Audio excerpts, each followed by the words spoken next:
नमस्ते।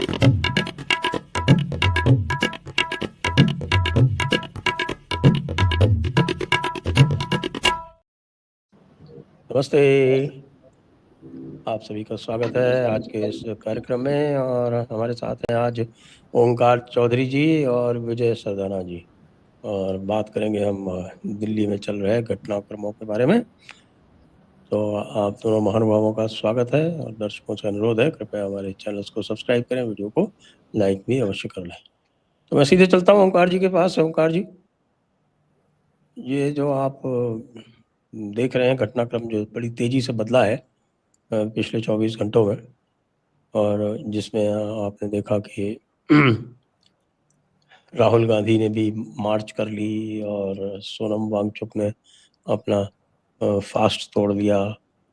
प्रधानमंत्री ने एक कठोर कानून लाने की बात कर ली।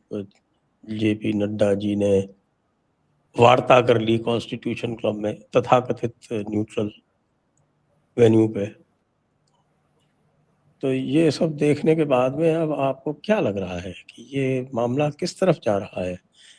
क्योंकि मुझे तो दो भाग दिख रहे हैं। एक भाग जो है वो भागना चाहता है, दूसरा भाग जो है वो डटे रहना चाहता है। जी देखिए, बात ये है संजय जी, सबसे पहले तो आपका धन्यवाद याद करने के लिए। आपके दर्शकों को भी नमस्कार, विजय जी को भी नमस्कार। दूसरे, मैं ये कह रहा हूँ कि 15 अगस्त को लाल किले की प्राचीर से प्रधानमंत्री राष्ट्र के नाम संदेश देंगे। उससे काफी पहले सरकार चाहती है कि ये हाय हुल्ला बंद हो।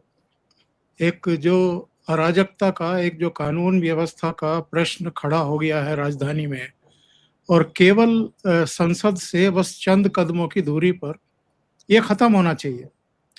जितने घटनाक्रम अभी आपने बताए हैं, सोनम वांगचुक का अनशन तोड़ना, सरकार के द्वारा कुछ उनकी मांगे स्वीकार करना, आज सीजेपी से दूसरे दौर की बातचीत जितेंद्र सिंह और जेपी नड्डा की, इसके अलावा राहुल गांधी और श्रीमान अरविंद केजरीवाल का एक्शन, ये सब एक्चुअल में इसलिए हुआ है कि जब ये आंदोलन बहुत वीक था, जब कोई जंतर मंतर जा ही नहीं रहा था, उस समय सरकार को जो एक्शन करना चाहिए था वो उसने समय से नहीं किया।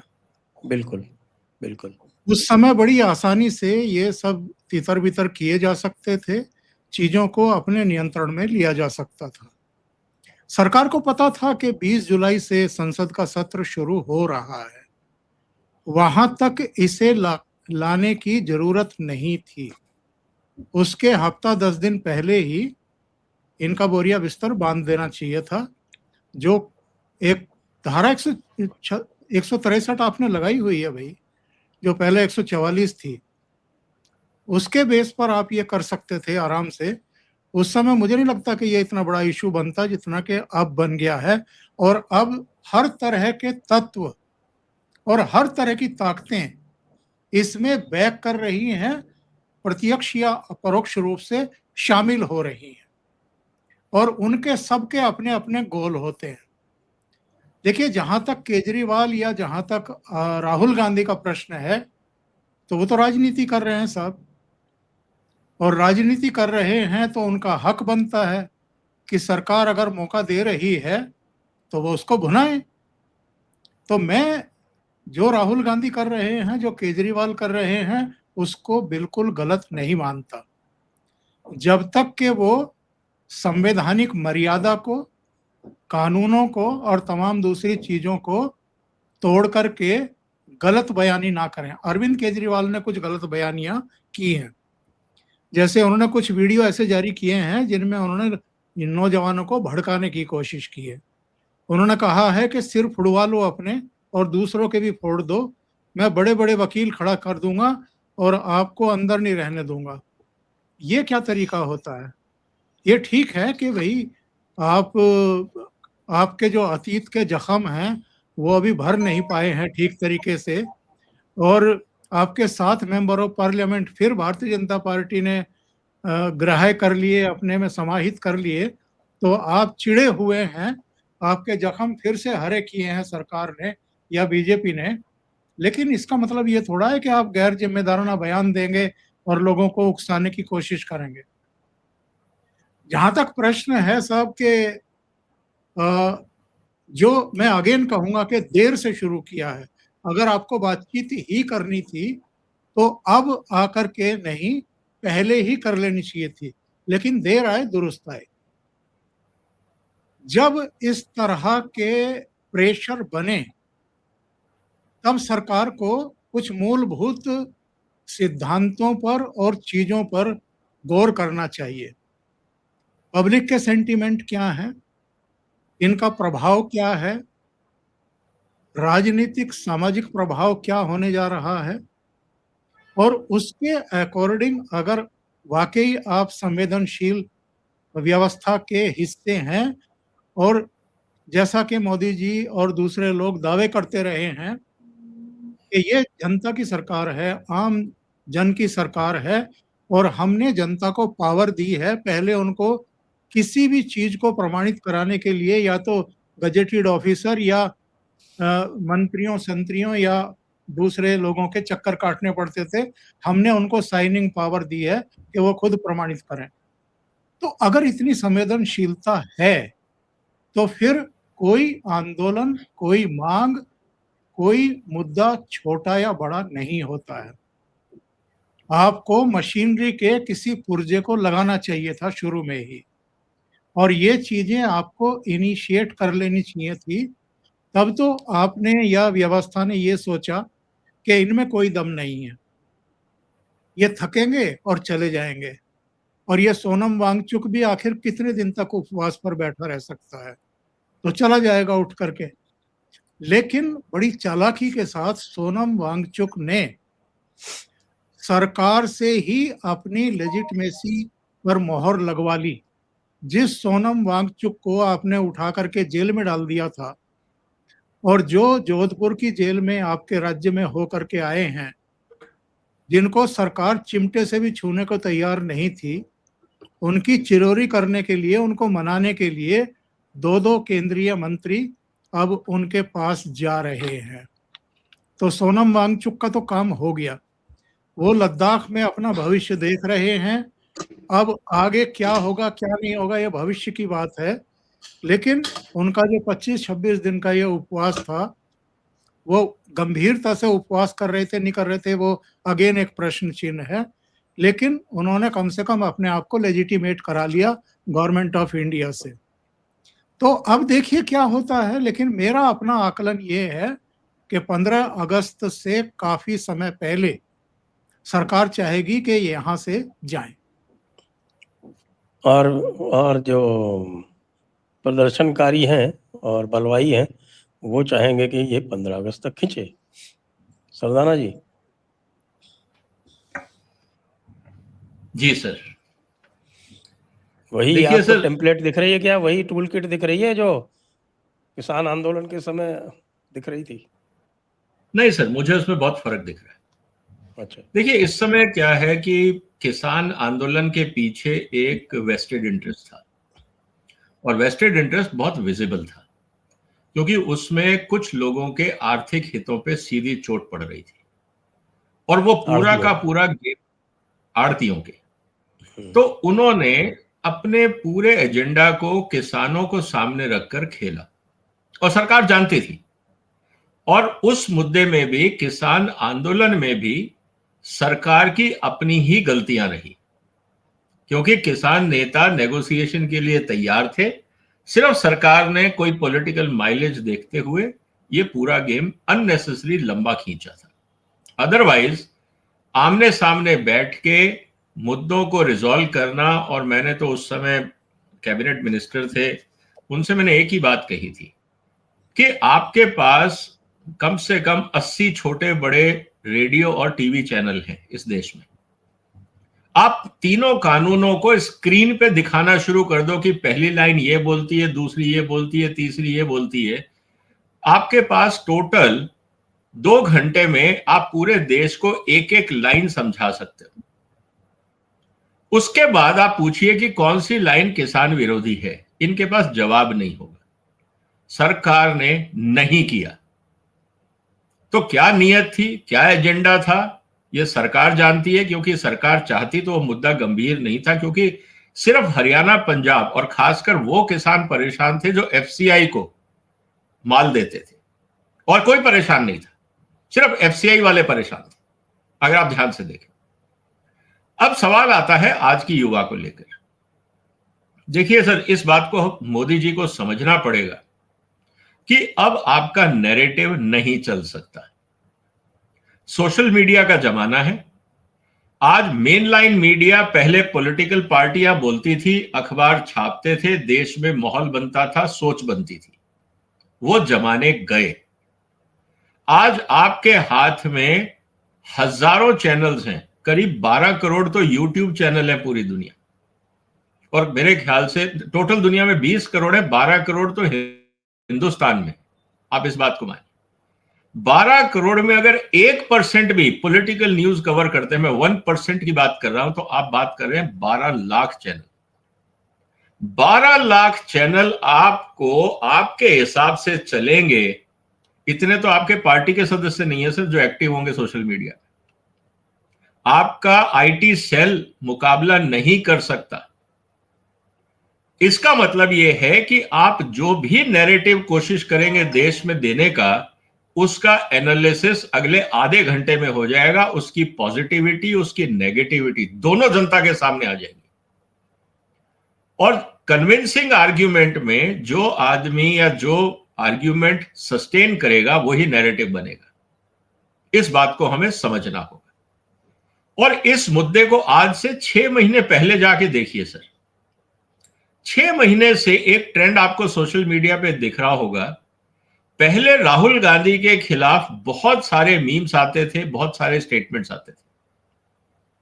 लेटली पिछले 6 महीने में सोशल मीडिया राहुल गांधी पे बहुत मेहरबान है, और मोदी जी के ऊपर बहुत सारे मीम बन रहे हैं, बहुत सारे जोक्स बन रहे हैं, बहुत सारे कार्टून्स बन रहे हैं।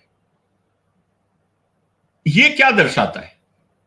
इसका मतलब यह है कि जो यूथ है वो कहीं ना कहीं इस बात से फ्रस्ट्रेटेड है कि 12 साल से मैं उम्मीद लगाए बैठा हूं, लेकिन मुझे भाषण के अलावा कुछ नहीं मिल रहा है। और आखिरी पत्थर लगा राम मंदिर चोरी से। और राम मंदिर की चोरी एक ऐसा मुद्दा था जिसने सारे बांध तोड़ दिए। लोग जो चुपचाप बैठे थे, बोलते नहीं थे, उन्होंने भी बोलना शुरू कर दिया। पहले एक ये था कि चलो आरएसएस बीजेपी को कंट्रोल करेगा, आरएसएस का पीछे से स्ट्रिंग्स हैं, बीजेपी अगर आउट ऑफ कंट्रोल जाएगी तो आरएसएस कंट्रोल करेगा। एक ये समाज में सोच थी। लेकिन राम मंदिर चोरी के बाद आरएसएस की क्रेडिबिलिटी खत्म हो गई, और बीजेपी पे सवाल यह उठ गया कि ट्रस्ट तो आपने बनाया था, और मोदी जी ने आज तक उस पर कोई बयान नहीं दिया। इसको लेकर जो बीजेपी के समर्थक थे, आज आरएसएस के अपने कार्यकर्ता थे, वो कहीं ना कहीं विचलित हैं, अंदर से वो परेशान हैं। और आज अगर आप बात करते हैं ये विद्यार्थियों का या जो यूथ मूवमेंट चल रहा है दिल्ली में जंतर मंदिर पे, मैंने बहुत सारे लोगों से बात करी, व्यापारी वर्ग से, आरएसएस के लोगों से, बीजेपी के लोगों से। कोई भी ये नहीं कह रहा है कि ये गलत हो रहा है। आज लोग ये कह रहे हैं कि यूथ सड़कों पे नहीं आएगा तो कहां जाएगा। लोग आज सहानुभूति दिखा रहे हैं। उन्हीं की सरकार है, उन्हीं के लोग सत्ता में हैं। तो मेरा आज का सवाल यह है, क्या पॉलिटिकल अकाउंटेबिलिटी नहीं होनी चाहिए डेमोक्रेसी में? आपने नीट परीक्षा में चोरी, मतलब कि गड़बड़ हुई, आपने नीचे 12 लोगों को, जूनियर अधिकारियों को, टीचर्स को उठा के जेल में डाल दिया, मान लिया। आज आपने दबाव पड़ा तो एजुकेशन सेक्रेटरी को बदल दिया। पॉलिटिकल अकाउंटेबिलिटी कहां है? अगर आपके मंत्री सक्षम नहीं है, आप सारा ठीकरा ब्यूरोक्रेसी पे, जूनियर स्टाफ पे छोड़ के निकल जाओगे, आपको फोटो खिंचवानी है तो आप सबसे पहले कैमरे के सामने आ जाओ, लेकिन जब उसी डिपार्टमेंट में घपला होता है तो आप गायब हो जाओ। ये कौन सी जिम्मेवारी है? ये कहां की अकाउंटेबिलिटी है? तो समाज ये तो जानना चाहेगा ना कि आप फोटो खिंचवाइए, किसी ने मना नहीं किया, लेकिन जब आपके डिपार्टमेंट में घपला होता है, चाहे एक ही दिन में 2,500 फ्लाइट कैंसिल हो जाए, आप जिस इनॉग्रेशन करके आए सड़क का वो दूसरे दिन धंस जाए, आपके पुल गिर जाए, सुरंगें गिर जाए, आप उन्हीं का इनॉग्रेशन करते हो तो फोटो आती है, लेकिन अगले दिन जब वो या उसी हफ्ते जब वो गिरने लगते हैं आपका बयान तक नहीं आता। आप ये नहीं कहते कि मैं उस साइट पे जाके वहां के इंजीनियर्स और कॉन्ट्रैक्टर को बुला के पूछूंगा ये हुआ कैसे, तो इसका मतलब क्या है? तो आज वक्त आ गया है सर कि समाज अकाउंटेबिलिटी मांगेगा, और यह जरूरी है डेमोक्रेसी के लिए। No one is superior to constitution और डेमोक्रेसी।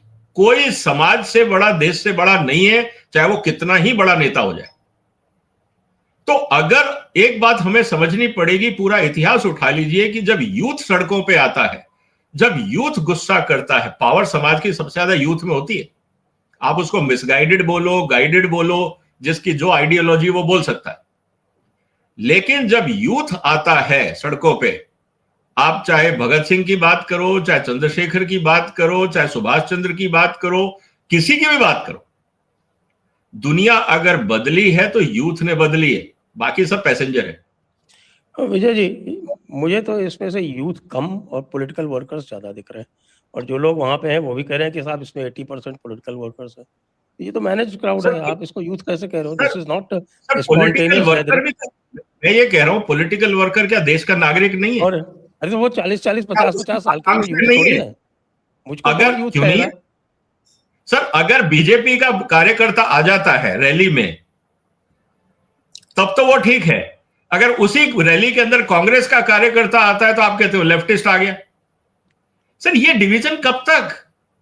चाहे वो कांग्रेस का कार्यकर्ता है, कांग्रेस का यूथ है, बीजेपी का कार्यकर्ता है, यूथ हिंदुस्तान का ही है ना। हम क्यों डिवाइड करते हैं? आज सवाल इस बात का है कि पॉलिटिकल कार्यकर्ता, अगर आपने 18 साल के बच्चे को वोट डालने का अधिकार दे दिया तो पॉलिटिकल कार्यकर्ता बन गया ऑफिशियली, उसमें गलत क्या है? आज अगर मेरी बेटी जाके चुनाव में वोट डालती है तो she has to be active political person. वो डफर नहीं होना चाहिए आदमी, क्योंकि देश का भविष्य बना रहा है वो व्यक्ति। ये बात अलग है कि वो रूलिंग पार्टी के साथ है, अपोजिशन के साथ है, वो एक अलग पॉलिटिकल डिबेट है। लेकिन इस देश का हर 18 साल से बड़ा व्यक्ति पॉलिटिकली एक्टिव होना चाहिए। अगर वो पॉलिटिकली एक्टिव नहीं है तो डेमोक्रेसी के लिए खराब है, क्योंकि जब तक वो पॉलिटिकली एक्टिव नहीं है, समाज में बदलते हुए रूप को अगर वो समझ के वोट नहीं करेगा, फिर तो वो भेड़ चाल है। हमें हिंदुस्तान में भेड़े नहीं चाहिए, हमें डिफरेंस ऑफ ओपिनियन चाहिए, ताकि सही और गलत का फैसला करके लोग सही निर्णय ले, जो भी निर्णय उनका होगा वो मान्य होगा। यही डेमोक्रेसी है। तो मैं इस बात को सर एंडोर्स नहीं करता कि ये पॉलिटिकल वर्कर हैं, वो यूथ है, और अगर मान लीजिए 50 साल का भी है, 60 साल का भी है, और अगर वो किसी भी विचारधारा से वहां पहुंचा है, और अगर वो देश हित में कह रहा है कि देश में एक आइडियोलॉजी सही हो रही है जो कह रहा है, और दूसरा कह रहा है गलत हो रहा है, मेरे हिसाब से दोनों ही सही है, क्योंकि दोनों अपने विचार रख रहे हैं। जी ओंकार जी, विजय जी तो आपको और मुझको दोनों को यूथ ही मान रहे हैं, इसके लिए उनका धन्यवाद। लेकिन मैं अब आपके विचार जानना चाहूंगा जो ये कह रहे हैं इसके ऊपर।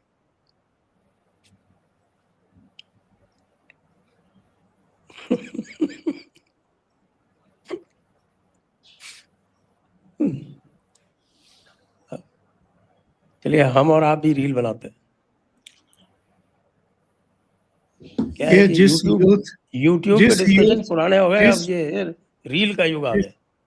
जिस यूथ की बात हो रही है ना, जंतर मंतर पे नीट की परीक्षा देने वाले, मेडिकल की, रेलवे की, तमाम दूसरी प्रतियोगी परीक्षाएं देने वाले स्टूडेंट नहीं हैं, डे 1 से नहीं हैं। और किस किस तरह के स्टूडेंट हैं ये मुझे बताने की जरूरत नहीं है, वो सब पब्लिक डोमेन में सारे वीडियो पड़े हुए हैं। वहां किस किस तरह के तत्व इकट्ठा किए गए हैं और 20 जुलाई को उन्होंने क्या किया है, क्या तांडव किया है और किस तरीके से सिर फोड़े हैं पुलिस अफसरों के। ये लाठीचार्ज हुआ है, आंसू गैस के गोले छोड़े गए हैं, ये तो बाद में छोड़े गए हैं। पहले उन्होंने तमाशा किया है, बैरिकेड तोड़े हैं, पुलिस वालों पर हमले किए हैं। एक एसीपी पर अटैक हुआ है परसों रात, वो बहुत बुरी तरीके से घायल पड़ा हुआ है। तो अगर ऐसे युवाओं की हम वकालत करेंगे प्राइम चैनल पर बैठ करके, तो मुझे नहीं लगता कि हम कोई बहुत अच्छा संदेश देने की कोशिश कर रहे हैं। आप आलोचना करिए जिसकी करनी है, उससे हमें फर्क नहीं पड़ता है। लेकिन अगर कुछ पॉलिटिकल पार्टियां वहां गुंडों को भेज रही है, अगर हिंसा करा रही है, अगर प्रदर्शन के नाम पर और दूसरी तमाम चीजों के नाम पर वहां नंगा नाच हो रहा है, कैसी कैसी वीडियो आ रही है, नई नई उम्र की लड़कियां बिल्कुल खुलेआम, यहाँ मैं बता नहीं सकता कि कैसी कैसी गालियां दे करके वहां पर वीडियो हमने बना देखा रही है, है, सबने देखा है, रील सभी ने बना देखा है। रही हैं और उनको वायरल कर रही हैं। इसके बहुत अच्छे संदेश दुनिया में जा रहे हैं या समाज में जा रहे हैं। मैं तो कहता हूं कि माँ बाप के ऊपर सवाल खड़े हो रहे हैं कि वो अपनी नई पीढ़ी को, नई तांती को कौन से संस्कार दे रहे हैं। और अगर यही आज का युवा है जो जंतर मंतर पर इस समय दिखाई दे रहा है, तब तो हमें बहुत गंभीरता से सोचना पड़ेगा। इस देश को सोचना पड़ेगा, समाज को सोचना पड़ेगा कि हम किस तरह के युवाओं को प्रोड्यूस कर रहे हैं। ये देश का क्या भला करेंगे, ये तो अपना भला नहीं कर सकते हैं। जो सीधे सीधे गाली बक करके रील बना रहे हैं और ना किसी का लिहाज है कि हमारे देश के प्रधानमंत्री जो बेहद लोकप्रिय हैं, आप उनके तमाम चीजों से असहमत हो सकते हैं, आपको आलोचना करने का अधिकार भी है, लेकिन वो आदमी कोई अपने दामाद के लिए या अपने रिश्तेदारों के लिए या अपने खानदान के लिए धन संग्रह नहीं कर रहे हैं, वो लगे हुए हैं देश के लिए। आप उन 75 साल के प्रधानमंत्री के बारे में किस किस तरह की रील बना करके वायरल कर रहे हैं। इतनी आजादी होनी चाहिए क्या किसी को? आप क्रिटिसिज्म करिए, कौन रोक रहा है आपको? आलोचना का अधिकार सबको है, लेकिन ये भी गलत, वो भी गलत, ये भी मैंने शुरू में ही कहा है कि सरकार से चूक कहां हुई है, शुरू में ही ये चीजें एड्रेस कर लेनी चाहिए थी। दूसरी बात ये है कि साहब चलो, उन्होंने तो 8 अधिकारी पहले नाप दिए, अब शिक्षा सचिव को हटा दिया। इससे पहले जो पेपर लीक हुए हैं उसमें किस अधिकारी को हटाया गया, किस कर्मचारी पर गाज गिरी है, कौन से शिक्षा मंत्री से इस्तीफा लिया गया है, कौन से संगठनों ने पहले आकर के जंतर मंतर पर या जयपुर में या लखनऊ में या पटना में आकर के धरने प्रदर्शन किए हैं।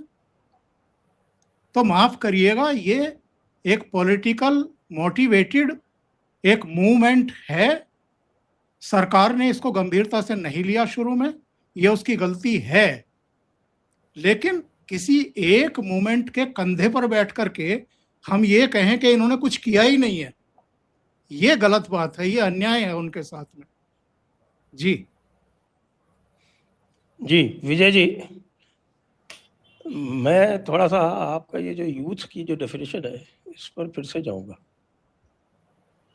क्योंकि जो तथाकथित यूथ था वो 20 तारीख के पहले तो था ही नहीं। तो ये जो कह रहे हैं, जो इंगित कर रहे हैं ओंकार जी, ये तथ्य है, ये मान्य तथ्य है कि एक समय यानी कि 20 तारीख से पहले अगर हम देख लें, 10 तारीख के आसपास 50 लोग नहीं थे वहाँ पे, वो खाली शाम को 200 लोग करीब आ जाते थे, कुछ वो ब्रेड पकौड़ा वगैरह खाने। तो ये दिख रहा है कि ये एक मैन्युफैक्चर्ड प्रोटेस्ट था। 20 तारीख को हुआ, जो मेरे पास जो सूचना है, वो मेरे पास सूचना बड़े आधिकारिक और बड़े पुष्ट स्रोतों से है कि 20 तारीख को जो क्राउड आया क्राउड जो था वो मैनेज किया गया था 2 पार्टियों द्वारा, जो दोनों उत्तर प्रदेश बेस्ड है। उत्तर प्रदेश में कभी नहीं करते वो। दिल्ली में उन्होंने क्राउड भेजा। फिर आपका ये जो शाहीन बाग वाला इलाका है, यहाँ से ये 2 पार्टियां ही नहीं, आम आदमी पार्टी का जो फीडिंग एरिया था वो आपका शाहीन बाग, सीलमपुर, ये सारा जो नॉर्थ ईस्ट वाला इलाका है उधर से था। और चंद्रशेखर आज़ाद की पार्टी का जो फीडिंग एरिया था वो बाहर से आया था। ये तो जो जेन्युइन प्रोटेस्टर्स हैं वही रील्स में बोल रहे हैं कि साहब ये लोग कौन आ गए, यहाँ तो 20% भी जो है वो स्टूडेंट नहीं है। उसमें स्टूडेंट कितने थे? यूथ जो था वो कितना था? हर गुंडे को आप यूथ में इंक्लूड करोगे? हाँ साहब, वैसे तो उसको वोट देने का भी अधिकार है। हालांकि मैं मानता हूँ कि अमेरिका की तरह जिनको चार्जशीट हो गई हो उसको वोट देने का अधिकार नहीं होना चाहिए। जी, ये कौन से यूथ है? देखिए संजय जी, आपका सवाल जायज है और मुद्दा भी गंभीर है। अब सवाल इस बात का है कि अगर ये प्रदर्शन 20 तारीख के बाद उग्र हुआ, ये बात सही है, इस पे हमने पिछली बार भी बात की थी कि सरकार ने या जनता ने इस पे इसलिए ध्यान नहीं दिया था क्योंकि ये ज्यादा मीडिया में नहीं आ रहा था। जब 20 तारीख को पुलिस कार्रवाई हुई और वांगचुक को उठा के, सोनम को उठा के हॉस्पिटल लेके गए, उसके बाद जो मीडिया कवरेज शुरू हुआ उसका अट्रैक्शन रहा। और मैंने हमेशा ये कहा है कि आंदोलन हमेशा वहां पे उग्र होगा जहां पे कैमरा पहुंचेंगे। किसान आंदोलन के पहले और बाद में जितने आंदोलन हुए उसको भी हमने एनालाइज किया था। आपके शो में ही पिछली बार हमने डिटेल में बात की थी कि कैमरा और आंदोलन का आज की तारीख में बहुत क्लोज कोरिलेशन है। तो जब आपके कैमरा जंतर मंतर पहुंचे और कवरेज शुरू हुआ, 20 तारीख से पहले अगर आप देखें इंटरनेशनल मीडिया में कहीं खबर नहीं थी। और पिछले 3 दिन के अंदर दुनिया का हर बड़ा अखबार और चैनल उसको कवरेज दे रहा है क्योंकि सोशल मीडिया ने पूरी दुनिया में इस मैसेज को फैला दिया। अब सवाल इस बात का है कि अगर आप ये कहते हैं कि साहब पॉलिटिकल पार्टीज, चाहे वो आम आदमी पार्टी हो, चाहे वो चंद्रशेखर आजाद की पार्टी हो, या टिकैत साहब का प्रदर्शन हो, या केजरीवाल का समर्थन हो, या कांग्रेस के वर्कर हो, ठीक है, आप रोक तो सकते नहीं। आप किसको बोलेंगे कि भाई आप अगर XYZ पार्टी के लोग हैं आप वहां नहीं जाएंगे? ऐसा कोई वीसा सिस्टम तो है नहीं, आप उसको रोक तो सकते नहीं। अब रही बात कि हर पॉलिटिकल पार्टी गिवन अपॉर्चुनिटी में अपना नैरेटिव और अपना फायदा देखती है। क्या अन्ना हजारे के टाइम पे बीजेपी और RSS ने फायदा नहीं उठाया था? उन्होंने भी उठाया था। आज उनके खिलाफ अगर उनके ऑपोजिशन फायदा उठाएंगे तो ये तो पॉलिटिकल एजेंडा सबका है, इसमें नई बात तो कुछ है नहीं। हम कुछ नया भी नहीं बता रहे कि भाई किसी समय बीजेपी ने गैस के सिलेंडर लेके गए थे कि हम 300 रुपए कर देंगे, आज 1300 रुपए। तो ये प्रदर्शन और मौके का फायदा उठाना हर पॉलिटिकल पार्टी के DNA में है, क्योंकि आज की तारीख में लोगों को मोबिलाइज करना बहुत एक्सपेंसिव है, डिफिकल्ट है। तो जहां पे भीड़ दिखती है वहां पे अपनी रोटी सेकने हर आदमी पहुंच जाता है। जो सत्ता में होता है वो कहता है ये भीड़ ना बढ़े, जो ऑपोजिशन में होता है वो कहे कि जनता मेरा साथ दे। इररिस्पेक्टिव ऑफ पॉलिटिकल पार्टी सबने ये किया है, कोई नया काम नहीं हो रहा है हिंदुस्तान में पहली बार कि ये प्रदर्शन हो रहा है और ऑपोजिशन जुड़ रहा है। पहले बीजेपी ने भी किया, RSS ने भी किया, यूपी में समाजवादी पार्टी ने भी किया, लालू ने भी किया, जब लालू की सत्ता थी अपोजिशन ने किया, बंगाल में लेफ्ट ने किया, जब लेफ्ट सत्ता में थे ममता ने किया, जब ममता सत्ता में थी बीजेपी ने किया। कौन सी नई बात हम कर रहे हैं? पॉलिटिकल एनिमल का कैरेक्टर ही यही है कि एक सत्ता में होगा दूसरा विरोध करेगा, क्योंकि हर आदमी को वही सत्ता चाहिए जिस पे बैठा है। तो इसमें कोई मुझे नई बात नहीं लगती। अब रही बात कि साहब यूथ किसको बोलोगे, डेफिनेशन क्या है? देखिए, कोई जरूरी नहीं है कि आप वहीं पहुंचे। अगर आप परीक्षा नहीं दे रहे हैं इंजीनियरिंग की तो आपका अधिकार नहीं है प्रदर्शन करना। अगर ऐसा हो जाए तो समाज के अंदर तो फिर जिसकी घर में आग लगी है वही चिंता करे। अगर आप डॉक्टर की परीक्षा दे रहे हैं और नीट का पेपर लीक हुआ है तो सिर्फ डॉक्टर प्रदर्शन करेंगे, इंजीनियर नहीं करेंगे। और अगर इंजीनियरिंग की परीक्षा लीक हो गई है तो सिर्फ इंजीनियर प्रदर्शन करेंगे, बाकी नहीं करेंगे। ऐसा तो होता नहीं, ऐसा दुनिया में कहीं नहीं होता। मास मोबिलाइजेशन डेमोक्रेटिक प्रोसेस में आप आइडियोलॉजी पे चलते हैं। आपको लगता है गलत हो रहा है, आप खिलाफ होते हैं, आपको लगता है सही हो रहा है, आप समर्थन देते हैं। जब बीजेपी की रैली में या कांग्रेस की रैली में 1 लाख आदमी आता है, तब आप क्या पूछते हैं? क्या क्राइटेरिया होता है 1 लाख आदमी की भीड़ इकट्ठा करने का? क्या आप उसमें क्राइटेरिया बना के लाते हैं? आपको बीजेपी की आइडियोलॉजी पसंद है, 1 लाख आदमी आ जाता है। आपको कांग्रेस की आइडियोलॉजी पसंद है, 1 लाख आदमी आ जाता है। तो इस तरह से अगर हम डिवाइड करने की कोशिश करें कि नहीं, उसमें यूथ के अलावा, भाई उनको लगता है कि मेरा फ्रस्ट्रेशन है, मुझे नौकरी नहीं मिल रही, चाहे मेरे को टीचर की नौकरी चाहिए, मैं घर में खाली बैठा हूं, मैं वहां जाऊंगा, प्रदर्शन में हिस्सा लूंगा, एक तो मुझे भी थोड़ा सा मोटिवेशन मिल रहा है एक हिसाब से कि चलो मैं घर से निकल रहा हूं। दूसरा, मैं अपना गुस्सा व्यक्त कहां करूं डेमोक्रेसी में? मैं घर में बैठा हूं, सुबह शाम माँ बाप ताने देते हैं कि तू बेरोजगार है, घर में पड़ा हुआ है, और मैं देख रहा हूं सरकार की तरफ से मुझे नौकरी मिल नहीं रही, मैं अपना गुस्सा कहां निकालूंगा? मुझे भी तो फोरम चाहिए, तो जहां प्रदर्शन होगा मैं वहां पहुंच जाऊंगा। अब रही बात कि साहब गाली गलौज की, जहां तक बात है, गाली गलौज तो हिंदुस्तान की बदलती हुई संस्कृति है। आज ओटीटी पे जिस भाषा का इस्तेमाल होता है, आज टीवी के अंदर जिस भाषा का इस्तेमाल होता है, आज संसद में जिस भाषा का इस्तेमाल होता है, वही भाषा का इस्तेमाल रैली में हो रहा है। तो कहने का मतलब यह है कि ये तो समाज का गिरता हुआ स्तर है। हम रैली को आइसोलेशन में क्यों देख रहे हैं? समाज के हर लेवल पे स्तर गिरा है। पॉलिटिशियंस आपस में कैसी बात करते हैं? आप जब उनके जो कैमरा नहीं हो और उनको पता नहीं हो कि ये फॉर्मल इंटरव्यू है, आप इनफॉर्मली उनकी भाषा देखो, कितनी पॉलिश होती है। तो कहने का मतलब यह है सर कि ये बातें तो समाज का गिरता हुआ स्तर, गिरता हुआ मॉरलिटी बोलो या गिरते हुए संस्कार बोलो, ये उन्हीं बच्चों में रिफ्लेक्ट हो रहा है, क्योंकि वो अपने स्कूल में भी यही देख रहे हैं, उनके टीचर भी यही बोल रहे हैं, उनके घर में भी यही हो रहा है, जो टीवी खोल के देखते हैं वहां भी यही भाषा का इस्तेमाल हो रहा है, और यही भाषा का इस्तेमाल सोशल मीडिया पे हो रहा है। इसमें नई बात क्या हो रही? तो कहने का मतलब बहुत क्लियर है सर, समाज बदल रहा है। हम नए समाज को पुराने पैमाने से नहीं देख सकते, और इस बदलते हुए पैमाने में सरकारों को जागना होगा कि आप अब उतने स्लो, जो आपका सबसे बड़ा कंसर्न है संजय जी, वो यही है कि सरकार पहले 15 दिन क्यों सोती रही? सरकार को यह गलतफहमी थी कि दे विल मैनेज, क्योंकि सिस्टम उनके पास है, ताकत उनके पास है, सब कुछ उनके पास है, वो आज तक दुनिया को मैनेज करते आए, आगे भी कर लेंगे। ये हिस्टोरिकल ब्लंडर जो उन्होंने किया आज तक, उसकी कीमत आज उठा रहे हैं कि अब समाज आपके कंट्रोल में नहीं है। अब आप नैरेटिव नहीं डिसाइड कर सकते, आपको समाज के साथ समाज की अपेक्षाओं को, आकांक्षाओं को समझना होगा। अब यूथ में पेशेंस नहीं है, वो एग्रेसिव हो रहा है। आप एग्रेसिव यूथ के साथ फॉर्मूला नहीं चला सकते। 1 मिनट टोकूंगा थोड़ा सा आपको जी। 20 तारीख को जिस तरह की हिंसा हुई हमने देखी, क्या पुलिस को बल प्रयोग का अधिकार अब कानून का हिस्सा नहीं है? एक बात। दूसरी बात, अभी मैं देख रहा हूँ कि वो एक आशुतोष राका है, वो कह रहा है कि अगर 2 दिन में धर्मेंद्र प्रधान का इस्तीफा नहीं हुआ तो हम फिर चलो संसद स्टाइल प्रोटेस्ट करेंगे।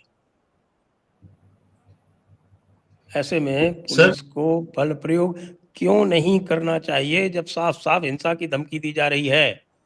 आपको अपने जितने भी बातें कहने का सबका अधिकार है, और आप लाल किताब लेके चलते हैं, उसको दिखाते हैं कि साहब कि ये संविधान है। संविधान में जो फ्रीडम ऑफ एक्सप्रेशन है वो एब्सोल्यूट नहीं है, आप वकील हैं, अच्छी तरह से जानते हैं। उसमें कम से कम 9 रेस्ट्रिक्शंस हैं, और जो सारे कानून बने हैं बल प्रयोग के, उन्हीं 9 रेस्ट्रिक्शंस के अधीन बने। तो ये जो आप दे रहे हैं ना कि साहब कि नहीं, कि यूथ जो है वो जैसे चाहेगा वो एक्सप्रेस करेगा, बिल्कुल कतई नहीं। ये किसी भी सभ्य समाज में ये जो है ये एक्सेप्टेबल नहीं है। देखिए, नहीं संजय जी, जैसा चाहेगा का मतलब गैर कानूनी काम नहीं, जैसा चाहेगा मतलब संविधान सारे गैर कानूनी हो रहे हैं। वो पहले दिन से अब बिना मेरे को टिकट के वहां बैठा हुआ है, के वही काम एक कहता बात हूँ। एक बात बताइए, मेरे को एक बात बताइए संजय जी, एक बात बताइए, छोड़ रहे हैं भाई। पत्थरों का ट्रक भर के प्रदर्शन साइट पे पूरा ट्रक भर के पत्थरों का कौन लाया? सीसीटीवी फुटेजेस है ना। दिल्ली पुलिस ने क्या जानकारी दी जनता को कि ये ट्रक कौन ड्राइव करके कितने बजे लाया? पत्थर, ईंटें सब लीक क्यों, कौन लेके आया वहां पे? कोई प्रदर्शनकारी तो नहीं लाया था, पुलिस लेके आई। इसका मतलब यह है कि कोई तो षड्यंत्र कर रहा है।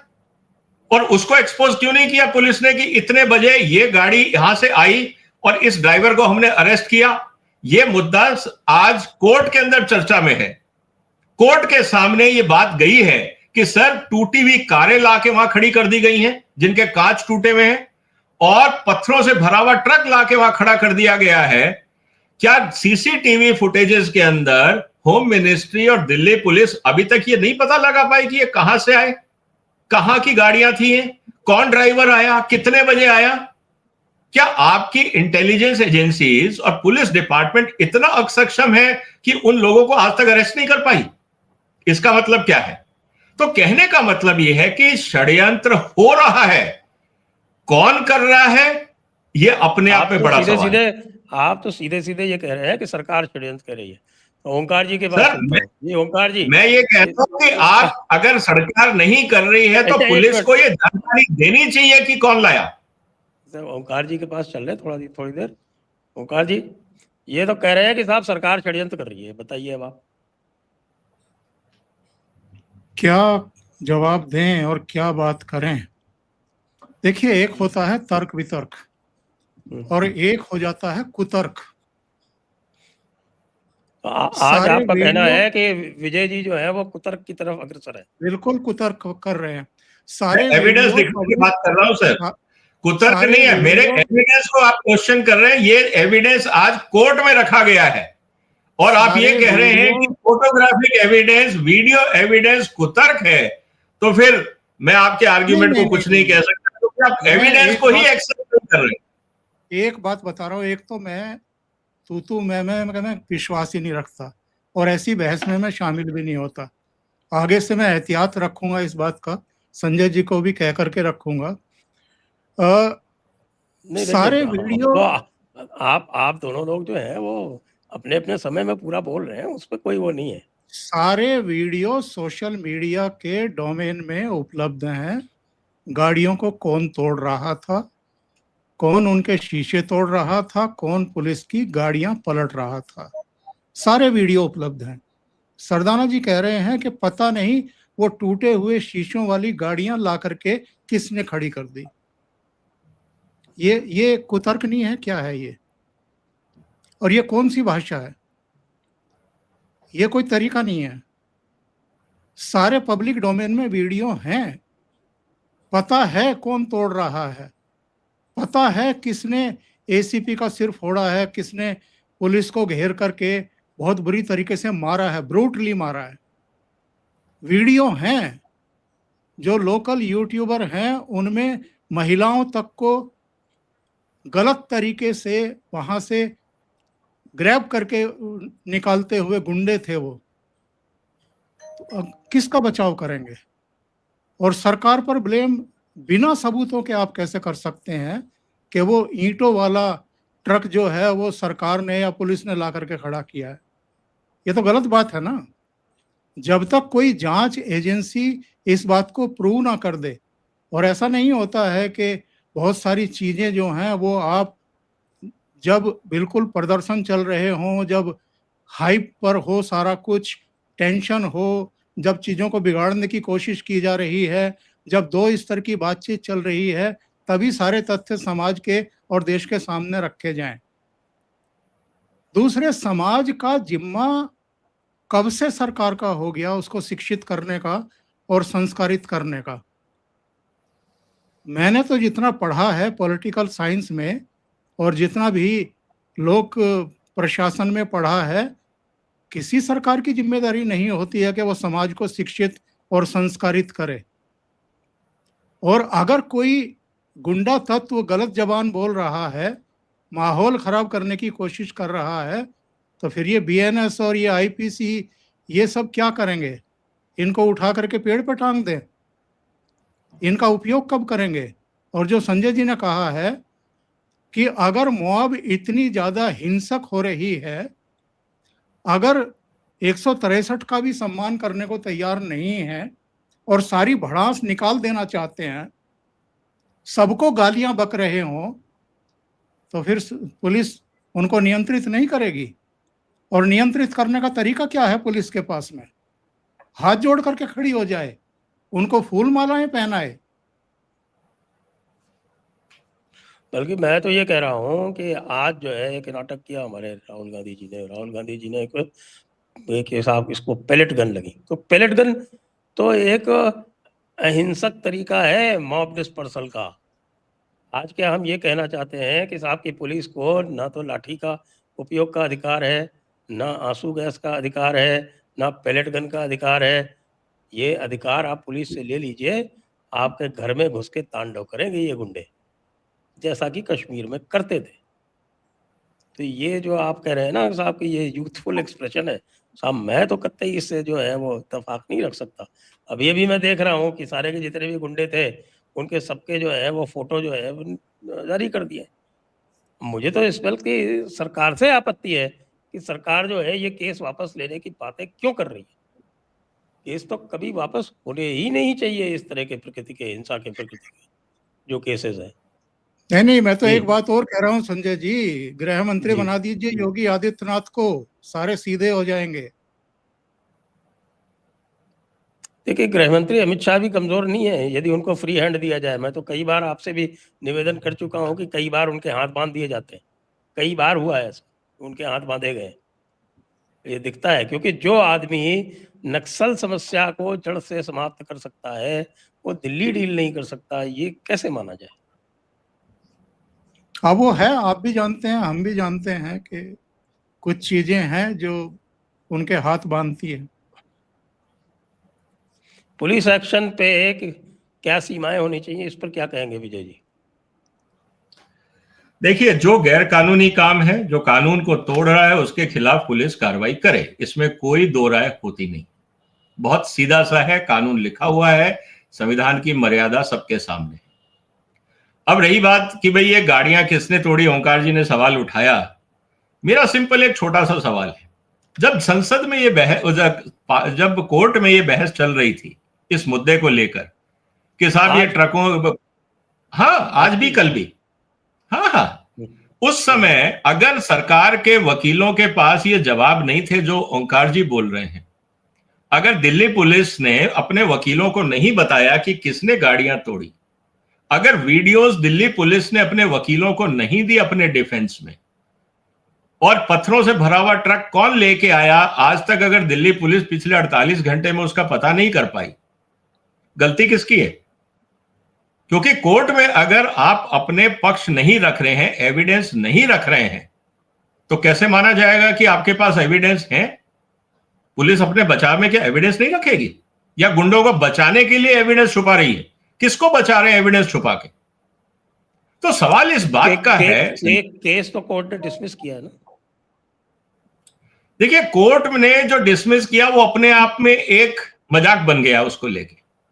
आज वकीलों में चर्चा इस बात की है कि सुप्रीम कोर्ट के पास कॉमेडियन के लिए टाइम है, लेकिन यूथ पे डंडे बरसाए जा रहे हैं, इसके लिए टाइम नहीं है। ये अपने आप में आज वकीलों में चर्चा है। आप फिर वहीं आ गए, यूथ पे डंडे बरसाए जा रहे हैं, मतलब वो पत्थर चलाएंगे तो उनके ऊपर। एक बात बताइए, मैं क्या बोल रहा हूं संजय जी, अगर आपकी भीड़ के अंदर 5000 की भीड़ में अगर 1000 गुंडे हैं, 4000 को आप क्या बोलोगे? देखिए, क्या बोलोगे? कानून में अनलॉफुल असेंबली का जो तो प्रावधान है वो आपको भी पता है। Every member of that assembly is part of that unlawful assembly. तो आप अगर अंडर BNSS अगर अनलॉफुल असेंबली है उसमें तो जाके आप क्या तरीका है पता करने का कि कौन जो है वो गुंडा है और मेरे को एक भला है? नहीं, मेरे को एक बात बताइए, अगर अनलॉफुल असेंबली है, किसान आंदोलन के समय किसान गई थी सुप्रीम कोर्ट कि सड़कें खाली करवाई जाए इवैक्यूएशन नोटिस लेने के लिए, और कोर्ट ने कहा था कि सड़कें खाली की जाएं, किसान नहीं माने, वो अनलॉफुल असेंबली थी। यहां पे अगर अनलॉफुल असेंबली है, दिल्ली पुलिस या दिल्ली सरकार कोर्ट में गई कि इनको खाली करवाने की हमें परमिशन दी जाए? अगर ये अनलॉफुल की था, परमिशन नहीं होती, लॉ जो है वो हमने यूज किया है। All you have sir, to do कि मैं आपसे ओके मैं this assembly is declared unlawful, after that you have all the power to remove them. क्यों नहीं कर रहे? किसकी शय है? अगर आपके पास पूरी ताकत है, अमित शाह जी के पास पूरी दिल्ली की पुलिस है, हम खुद ही क्वेश्चन कर रहे हैं कि भाई क्यों नहीं कर रहे, तो मैं वही आ रहा हूं। क्वेश्चन कर रहे हैं कि क्यों नहीं कर रहे। इसका मतलब क्या है? इसका मतलब ये है, एक तरफ तो हम ये कहते हैं कि सरकार चाहेगी तो 15 मिनट में सब खाली हो जाएगा। इसका मतलब ये है कि सरकार के अंदर ही कुछ लोग हैं जो चाहते हैं असेंबली बनी रहे। क्या हम इस बात को ऐसे कंक्लूड करें? दोनों तरफ की बातें हमें समझनी पड़ेगी ना, कि एक तरफ आपके पास पूरी ताकत है, कानून आपके साथ है, फोर्स आपके साथ है, आप चाहें तो इसको आधे घंटे में खाली कर सकते हैं। और अगर ताकत आपके पास है, कानून आपके पास है, जिस कानून की आप दुहाई दे रहे हैं उसका आप इस्तेमाल नहीं कर रहे, आपके पास जो फोर्स है आप उसका इस्तेमाल नहीं कर रहे, तो आप किसका बचाव कर रहे हैं? इन्हीं गुंडों का ना। तो सरकार में वो कौन लोग हैं जो इन गुंडों का बचाव कर रहे हैं? ये भी तो जवाब बनता है। इन सवालों का जवाब कौन देगा? वन साइड ये कहना वाले तो भाई, ये सवाल तो हम भी पूछ रहे हैं ना, खाली अकेले आप नहीं पूछ तो रहे। संजय जी, इसका मतलब ये है कि हम ये पूछ रहे हैं, इसका मतलब ये है कि इसमें सिर्फ ऑपोजिशन का रोल नहीं है, इसमें जो लोग पावर में हैं, जो लोग सत्ता में हैं, शायद उनमें से भी कुछ लोग होंगे जो चाहते हैं कि ये अनलॉफुल असेंबली बनी रहे। इसका मतलब तो यही हुआ ना।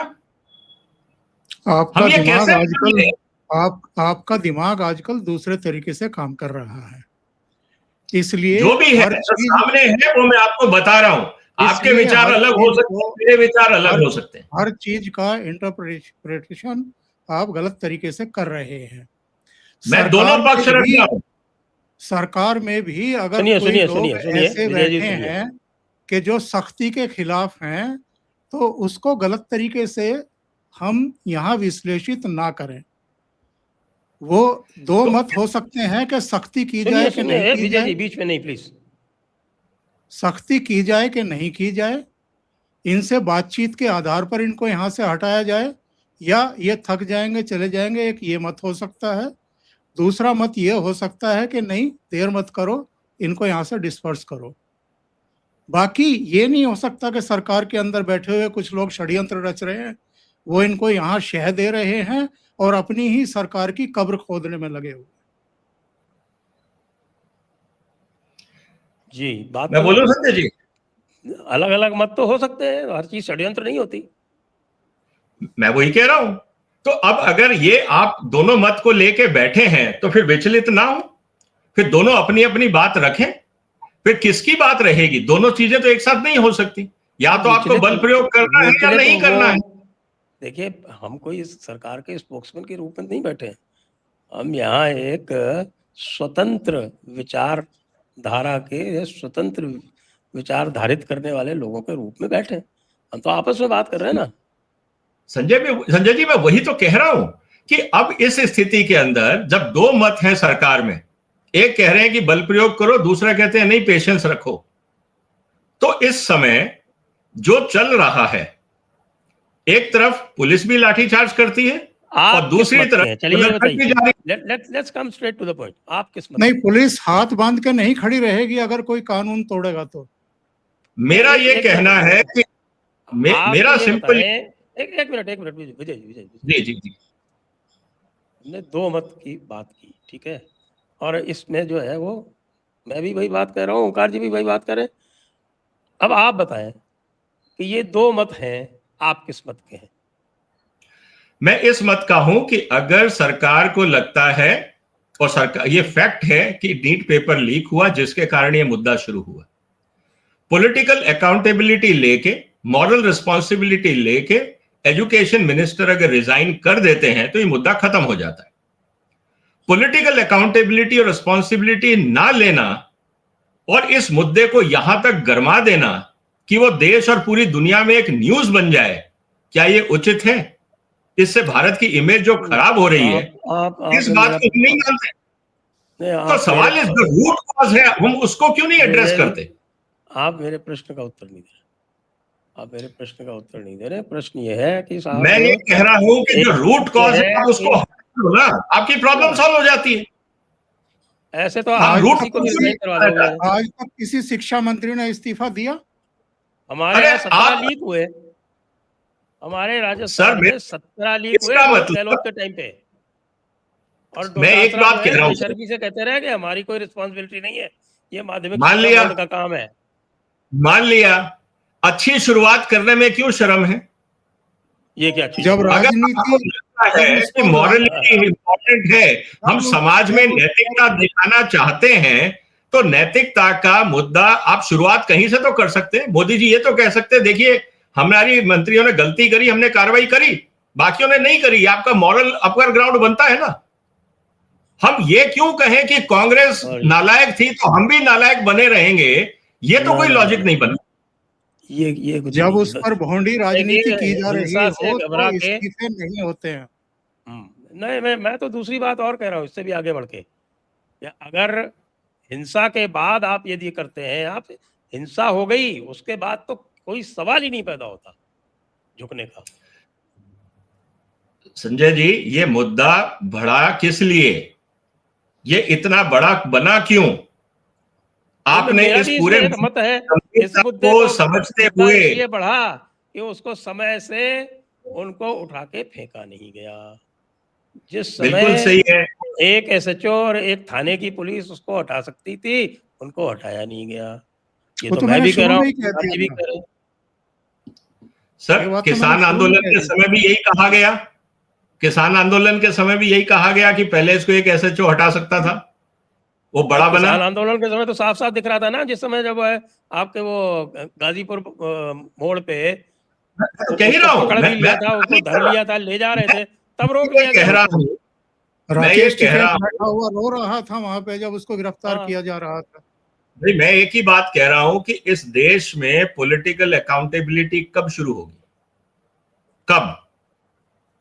ना किसान आंदोलन के समय हुई, ना छात्रों के समय हुई, ना किसी और एक्सीडेंट के समय हुई, ना रातों रात 2500 एयरलाइंस आप बंद कर दो, कैंसिल कर दो फ्लाइट, लाखों लोग परेशान हो जाएं, ना तब हुई। इस देश में सबसे बड़ा सवाल यह है कि पॉलिटिकल अकाउंटेबिलिटी कब शुरू होगी? कब तक हम उसको डिफेंड करते रहेंगे कि अपोजिशन का मुद्दा था, या हिंसा हो गई, या यूथ था, वहां किसान था? हम बेसिक सवाल पे क्यों नहीं आते हैं कि हिंदुस्तान में पॉलिटिशियंस अपनी अकाउंटेबिलिटी कब लेंगे? कांग्रेस नालायक थी, उसको बदल दिया दुनिया ने, क्या बीजेपी भी उसी रास्ते पे चलेगी?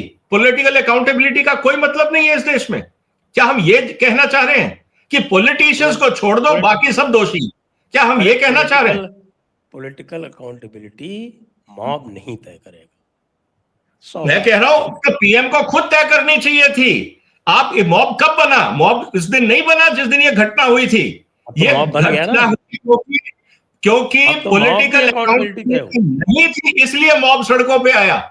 ये उल्टा है sir, mob is a reaction of lack of political accountability. Managed mob, आप क्या बात कर रहे हैं? आज क्या हो गया सर? मैं कह रहा हूं मैनेज होने क्यों दिया गया? अगर आपने कार्रवाई कर ली होती तो मैनेज कैसे होता मॉब? मैंने अभी 5-7 मिनट पहले क्या कहा था, मुर्गी पहले अंडा था या मुर्गी उसी में चल रहा है। विजय सरदाना आजकल एक अलग ट्रैक पे चल रहे हैं। अगर कुछ भी उनको साबित करना है, अधिकार है अलग ट्रैक पे चलने का। मेरे मुद्दे पे बात करिए। विजय सरदाना इज नॉट इम्पोर्टेंट। आप बताइए ओंकार जी, देश में पॉलिटिकल अकाउंटेबिलिटी होनी चाहिए या नहीं? आप मुद्दे की बात नहीं कर रहे हो। पॉलिटिकल अकाउंटेबिलिटी होनी चाहिए या नहीं होनी चाहिए, सवाल ये है। विजय सरदाना इज नॉट पॉलिटिकल। इनसे ज्यादा अकाउंटेबल प्रधानमंत्री आज तक नहीं हुआ। वो आपके विचार हो सकते हैं, लोगों के विचार अलग हो सकते हैं। तो इन्हीं अलग विचारों के ऊपर आज की सभा को हम करेंगे समाप्त, क्योंकि समय पूर्ण हो चुका है और इन मुद्दों को हम दर्शकों के लिए छोड़ते हैं। दर्शक आप कृपया है, आपने देखा आज गर्मा गर्म बहस हुई, तो ये दो मत जो हैं वो स्पष्ट दिखाई पड़ रहे हैं। तो आप लोग भी अपना मत व्यक्त करें, या आप क्या सोचते हैं? जय हिंद, जय भारत, वंदे मातरम। वंदे मातरम।